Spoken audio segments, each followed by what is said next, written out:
அன்பு சொந்தங்கள் பந்தங்கள் அனைவருக்கும் வணக்கம்.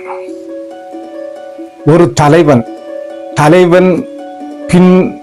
பின்தொடர்வது ஏன்? அதுவும் ஒரு சமூக தலைவர், அவர் மீது பற்றுதலும் அவரை பின்தொடர்வதும் எதற்காக என்று ஒரு யோசனை வந்தது. இந்த பதிவில் பதிவிடுவேன். ஒரு தலைவர், தமிழ்நாடு வாணியர் பேரவை நிறுவனர் தலைவர் ஐயா வாணியர் சிற்பி பன்னீர்செல்வம். வாணியர் சிற்பி எதற்கு வேண்டி சொல்லுகிறோம்? ஒவ்வொரு விஷயமும் ஆக்கப்பூர்வமான விஷயங்களை கையில் எடுத்து நமது மக்களுக்கு என்னென்னலாம் செய்ய முடியும் என்று பட்டியலிட்டு பல வருட காலங்களாக தாயும் தந்தையும், பன்னீர்செல்வம் ஐயாக்கு தந்தை தாய் மற்றும் பன்னீர்செல்வம் அவர்கள் துணைவியார் செய்து கொண்டே இருக்கிறார்கள். ஆச்சரியமான விஷயம். இப்போ உள்ள காலத்துல தன் வேலை உண்டு, தன் குடும்பம் உண்டு என்று சென்று கொண்டிருக்கும் காலகட்டத்தில் நமது இன மக்களுக்காக ஒரு செல்வந்தர் செய்வது ரொம்ப ஆச்சரியமான விஷயம்.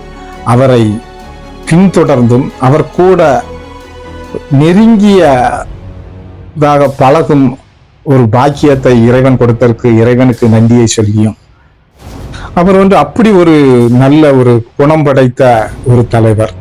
ஏனென்றால் யாராவது எந்த விஷயம் சொன்னாலும் அதை இயக்கக்கூடிய தன்மைகள், தலைமை பண்பு, அழகிய தலைமை பண்பு, ஒவ்வொரு உறுப்பினர்களுடன் அவர் பழகும் விதம் ஆச்சரியமான விஷயம். நானே நெகிழ்ச்சியாகவும் இந்த பதிவை மகிழ்ச்சியாகவும் பதிவிடுகிறேன். ஏனென்றால் கல்வி சார்ந்த ஆட்கள், இளைஞர்கள் அவரை உற்று நோக்கும் போது எந்த ஒரு பிரதிபலனும் இல்லாமல் செய்வது தொடர்ந்து கண்டினியூட்டியாட்டு செய்ய சமயம் ஆச்சரியமான விஷயம்.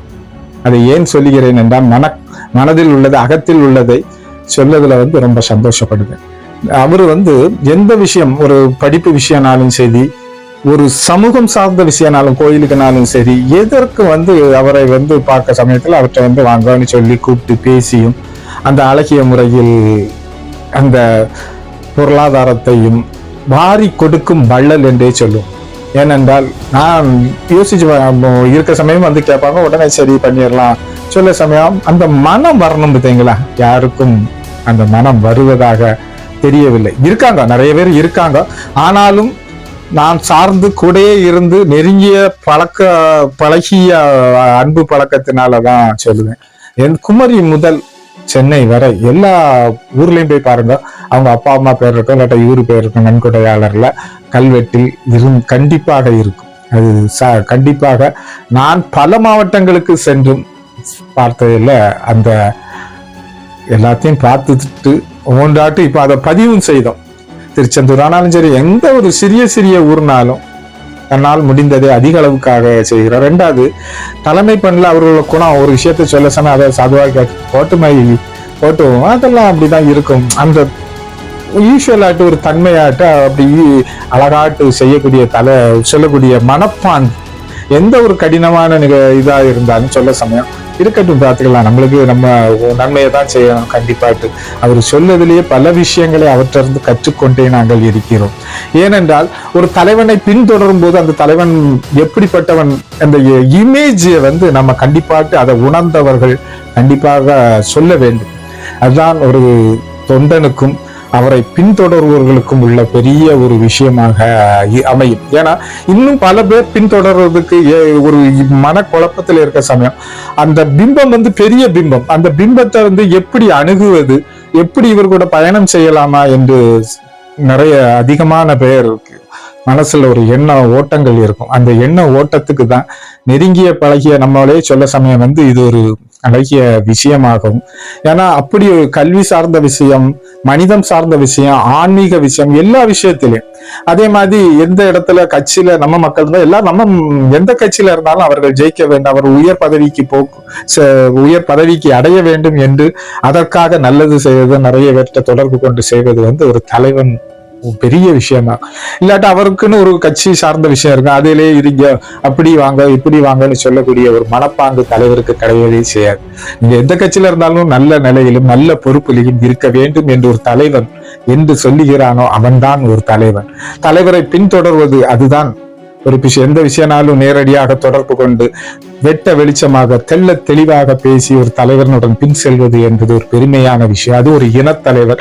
எந்த சுயநலமும் இல்லாமல் பொதுநலமே அவரது சுயநலமாக எண்ணி செய்வது எங்களுக்கெல்லாம் பெரிய நிகழ்ச்சி. அவர் சென்ற பாதையில் நாங்கள் பயணிப்பதில் பெருமைப்படுகிறோம், அப்படிதான் சொல்லணும். ஏன்னா இந்த காலகட்டத்தில் அப்படிப்பட்ட ஆட்கள் கிடைப்பது, நமது சமூகத்தில் கிடைப்பது ஒரு சில ஆட்கள் தான் இருக்கும். அதுதான் இந்த ஒரு பதிவே நாங்கள் பதிவிடுகிறோம். இந்த அழகிய தருணத்தில் பல விஷயங்கள், பல கல்வி, இன்னும் நிறைய திட்டங்களை சொல்ல சமயம் எங்களுக்கெல்லாம் சந்தோஷமா இருக்கு. வேலை செய்யறதுக்கே ஒரு சுறுசுறுப்பாகவும் ஒரு எறும்பாகவும் எங்களுக்கு மனதை ஒரு இரும்பாகவும் வைத்து களத்தில் நாங்கள் செல்வது பெரிய விஷயம். குமரியில் கண்ணகி கோட்டம் பிரம்மாண்டமான முறையில் கெட்டதுக்கு பேச்சு வந்தோம். சரி அழகா பண்ணிடலாம் சொல்லிட்டு பெரும் நன்கொடையை முதலாகவே ஒரு 20 லட்சம் ரூபாய தந்து பாருங்க நம்ம பார்த்துக்கலாம் சொல்வதெல்லாம் பெரிய விஷயம். எங்களுக்குள்ள அனுபவங்கள் எல்லாம் ஒவ்வொரு ஊர்கோயிலையும் சரி, மண்டபங்களுக்கு சரி, தனிப்பட்ட சில கஷ்டங்கள் வந்தால் அதை நிவர்த்தி செய்வதும் தலைவரின் ஒரு பெரிய பண்பாகவும் இருப்பது சுமார் ஒரு 15-20 கோடிக்கு மேலெல்லாம், 20க்கு மேல எனக்கு தெரிஞ்ச அளவுக்கே இதுக்கு மேலெல்லாம் அவர் கடந்த காலங்கள்ல நன்கொடைகளும் அர்ப்பணிப்பு செய்திருக்கிறார் என்பதை எந்த பிரதிபலனும் இல்லாம, அதுதான் ஒரு தலைவனுக்குள்ள அழகை பாருங்க. யார் பதவியா இருக்கட்டும், நம்ம பதவி பல பேருக்கு செய்யும் ஒரு தொண்டாகவே நினைச்சு அவர் செய்வது எங்களுக்கு மிகவும் மகிழ்ச்சிகரமாகவும் மிகவும் நெகிழ்ச்சியாகவும், அவருடன் பின்தொடர்வது எங்களுக்கு ஒரு பெரிய பாக்கியமாகவும் இந்த சமயத்தில் அமைகிறது என்பதை நமது மக்களுக்கு தெரிவித்துக் கொண்டு, தலைவனின் பின்னால் எதற்கு என்று சில ஆள் கேட்க சமயம்தான் இதற்கெல்லாம் ஒரு பதில். ஏன்னா நெருங்கிய பழகிய அவருடன் உடன் இருந்தே இதை சொல்லுவது ஒரு அழகிய, இந்த தருணத்தில் சொல்லுவது ஒரு மகிழ்ச்சிகரமாக இருக்கிறது என்பதை உங்களிடம் தெரிவித்துக் கொண்டு விடைபெறுகிறேன். மிக்க மகிழ்ச்சிகள்.